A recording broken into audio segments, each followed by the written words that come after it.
Rioters take over the streets of Minneapolis following the shooting death of an armed anti-ICE protester. I want to remind everybody that this situation and this tragedy did not have to happen. Our law enforcement are doing everything that they can to protect the public. I'm Daily Wire Executive Editor John Bickley with Georgia Howe. It's Monday, January 26th. This is Morning Wire. As the protests grow beyond Minnesota, the political and media battle over what's happening on the ground heats up. It's a campaign of organized brutality against the people of our state. And today that campaign claimed another life. And Trump sends more U.S. forces to the Middle East as another showdown with Iran seems imminent. Thanks for waking up with Morning Wire. Stay tuned. We have the news you need to know. Getting a wide variety of whole food ingredients into my diet is key for me in 2026, and our sponsor, Balance of Nature's Whole Health System, makes it simple. Balance of Nature's Whole Health System supplements are incredibly versatile and easy to work into your daily routine. The fiber and spice supplement blends smoothly into your favorite drinks, adding a warm, aromatic depth from its spice blend. And if you prefer, you can even open up the fruit and veggie capsules and mix the powder directly into a smoothie or sprinkle it over your meals. It's a simple way to give your body the nutrition it needs every day. Balance of Nature is easy to take and easy to bring with you on the go. Plus, I personally love the way I feel when I take it. This New Year's, lock in 50% off for 1 year when you subscribe to the Whole Health System supplements as a preferred customer. Head over to balanceofnature.com today. Thousands engaged in protests that often turned into violent riots in Minneapolis over the weekend, following a fatal shooting involving a federal immigration officer and an armed protester. Here are the details is Daily Wire reporter Amanda Prestigiacomo. Morning, Amanda. So let's start with this fatal shooting from Saturday. The victim has been identified as 37-year-old Alex Preddy. What have we learned now about the circumstances of this incident? Well, we know that Preddy was armed while he was interacting with law enforcement and that he had magazines with ammo on him. It is unclear, however, if he had ever brandished that weapon. Also, we know that Border Patrol agents were trying to conduct an operation to detain an illegal with a violent criminal history when this all went down. That illegal is still at large. Preddy seems to have inserted himself in this situation while Border Patrol is dealing with an agitator. From DHS's perspective, Secretary Kristi Noem described the incident as an avoidable tragedy. Here she is on Saturday. Individual approached U.S. Border Patrol officers with a 9mm semi-automatic handgun. The officers attempted to disarm this individual, but the armed suspect reacted violently. Fearing for his life and for the lives of his fellow officers around him, an agent fired defensive shots. The suspect also had 2 magazines with ammunition in them that held dozens of rounds.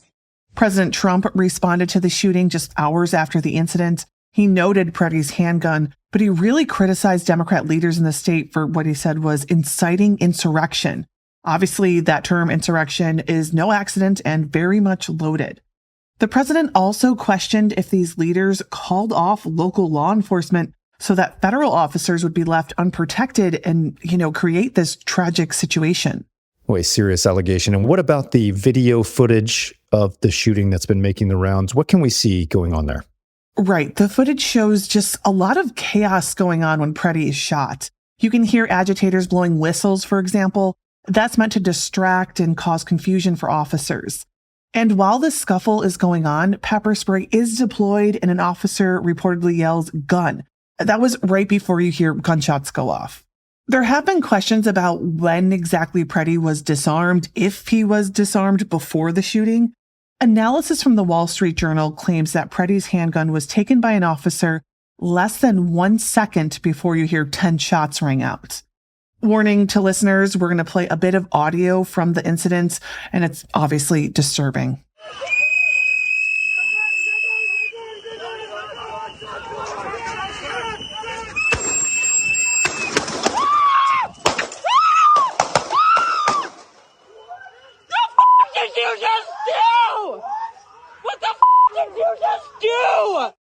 CPR was administered, but Preddy did die at the scene.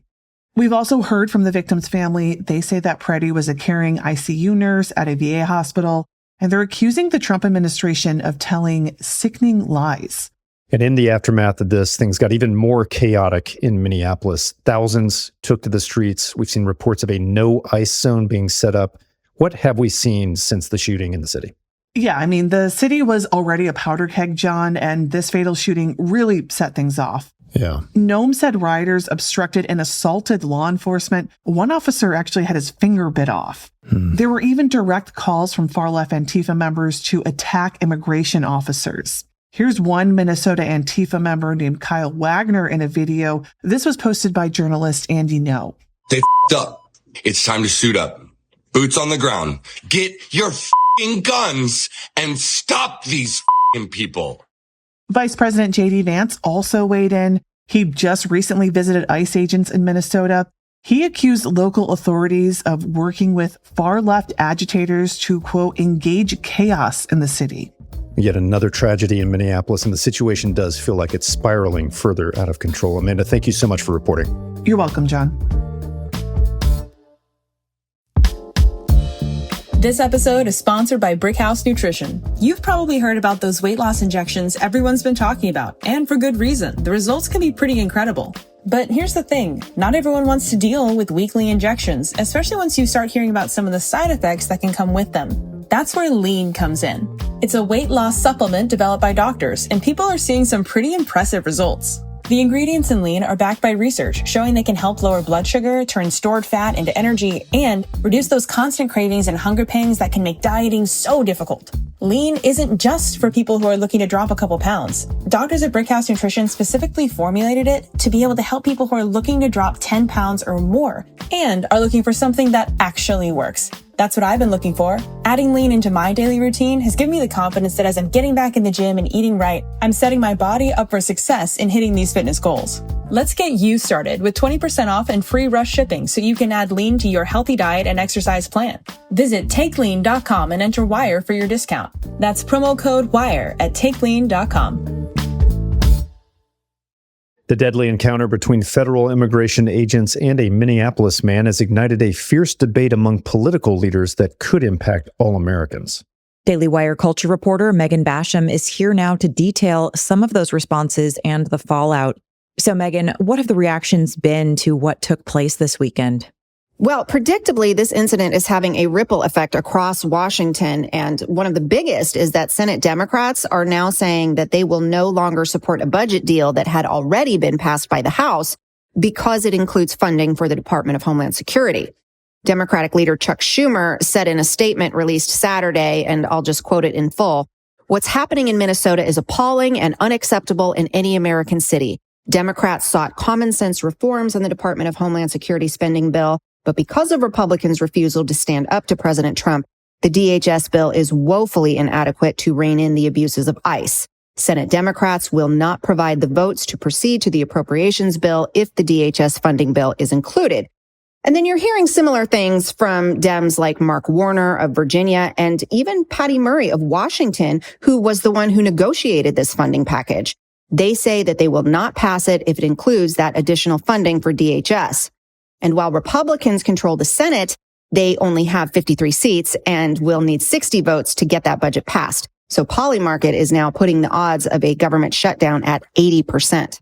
So that's in Washington. What about the political leaders in Minnesota? Have we seen any attempts to tone down some of the rhetoric that we heard last week? No, actually, I would say just the opposite. Daily Wire political reporter Cameron Arcand has been closely covering the situation for us over the weekend. And he points out that Walz used extremely loaded terms in his response. Walz called ICE deployment in the city a quote-unquote occupation. Following the shooting, Governor Tim Walz was quick to ask for state cooperation in the investigation, saying he, quote, told the White House that the state must lead the investigation, let state investigators secure justice, as we process the scene, stay peaceful, and give them space. Later on Saturday night, he wrote that they think they can provoke us into abandoning our values, saying, we will keep the peace and we will see this occupation end. And Cameron's point there, Walz also held a press conference shortly after news of the shooting broke and used that time to denigrate ICE and attack the Trump administration. Do I have any confidence Donald Trump will do the right thing? No, I don't have a lot of confidence Donald Trump will do the right thing. I do have a lot of confidence that the majority of the American people will do the right thing. And I think there cannot be very many people across this country looking right now, after all the reporting that's been done, after everything that's been said under the pretense that they are here about immigration reform, and quit referring to these people as law enforcement. They are not law enforcement. The police chief of Minneapolis, Brian O'Hara, seemed to follow his boss's lead there and said on CBS that even if an investigation determines that agents did lawfully shoot Alex Preddy, ICE should still stop its efforts to enforce immigration law in his city. I don't think that even matters at this point because there is so much outrage and concern around what is happening in the city. And then on the other side of the aisle, DHS is out urging Minnesota residents not to interfere with ICE operations.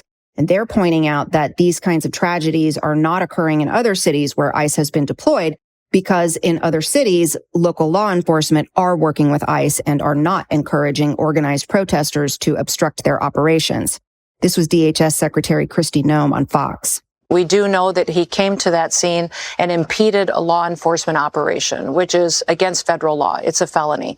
When he did that, interacting with those agents, when they tried to get him to disengage, he became aggressive and resisted them. And that's how this tragedy unfolded. And we hope we never see it again. It grieves me to think about what his family is going through, but it also grieves me what's happening to these law enforcement officers every day out on the streets with the violence that they face.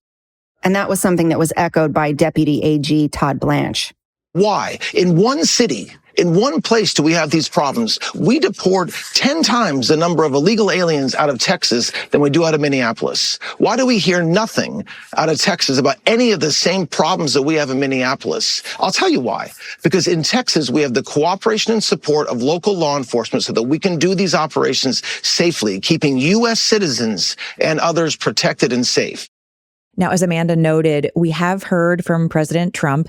Is there any indication from him or other White House officials that they'll actually order ICE to pull back from Minnesota? Yeah, no, not right now. There isn't. The president's response so far is to point the finger ultimately at Minnesota officials. He's asking where the local police have been, and he also continues to highlight what's driving this heightened federal presence in the state. He said on Truth Social, quoting here, Minnesota is a criminal cover-up of the massive financial fraud that has gone on. So it doesn't sound right now like the administration plans on backing down, but we will have to see if the budget battle changes that calculation. So it sounds like both sides are digging in at this point. Megan, thanks for reporting. Yep, my pleasure. President Trump says he's dispatched an armada to Iran as the death toll in the country continues to climb amid anti-government protests. Daily Wire reporter Tim Pierce is here to talk about the latest in Iran and what Washington's next steps could be. Morning, Tim. So let's start with President Trump's announcement. He said last week that U.S. forces are on their way to Iran. How many forces are we talking about? Yeah, President Trump didn't give specifics last week. He only said the forces on their way to the Middle East are massive. Here was Trump on Thursday. You know, we have a lot of ships going that direction, just in case. We have a big flotilla going in that direction. And we'll see what happens. The Armada he spoke about then is the USS Abraham Lincoln Carrier Strike Group, which was last stationed in the South China Sea and reportedly reached the Middle East yesterday. The strike group includes, of course, the Lincoln, as well as 3 guided missile destroyers.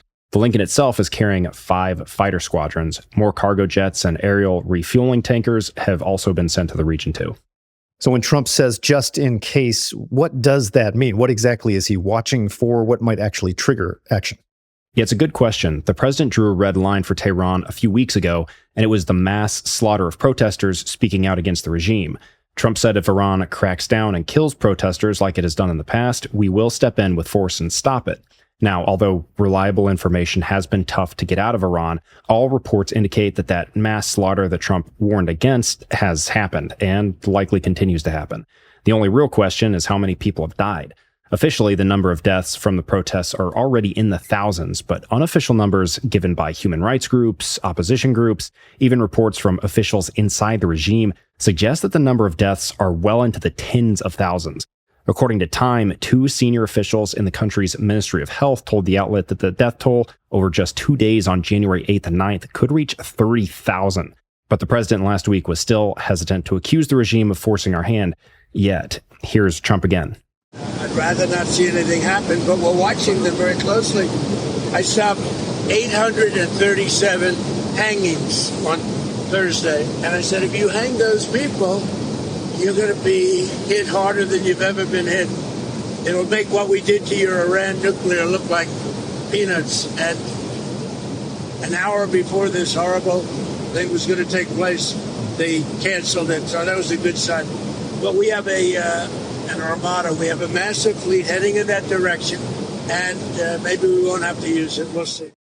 Now, as we've come to expect about Trump, things can escalate really fast all at once. And whatever he says about what the regime is doing, the fact is he has dispatched a lot more military hardware to the region.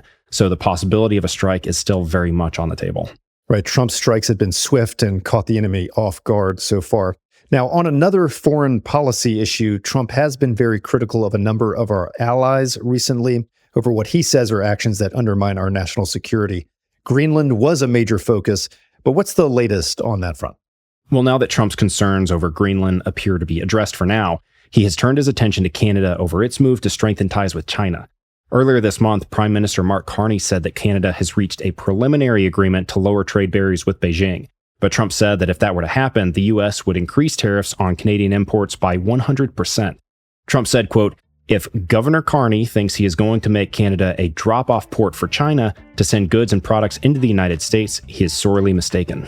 Well, Trump certainly knows how to escalate things when it meets his purposes. Tim, thanks so much for joining us. Thanks for having me. Another story we're tracking, the massive snowstorm that swept half the country left more than 800,000 homes without electricity and has forced the cancellation of over 10,000 flights. The mixture of snow, sleet, and freezing rain with the promise of extremely low temperatures in the coming days has prompted declarations of federal emergency disasters. President Trump approved the status for several states this weekend, including Arkansas, Georgia, Indiana, Kentucky, Louisiana, Maryland, Mississippi, North Carolina, South Carolina, Tennessee, Virginia, and West Virginia. Stay warm and stay safe. Thanks for waking up with us. We'll be back this evening with more news you need to know.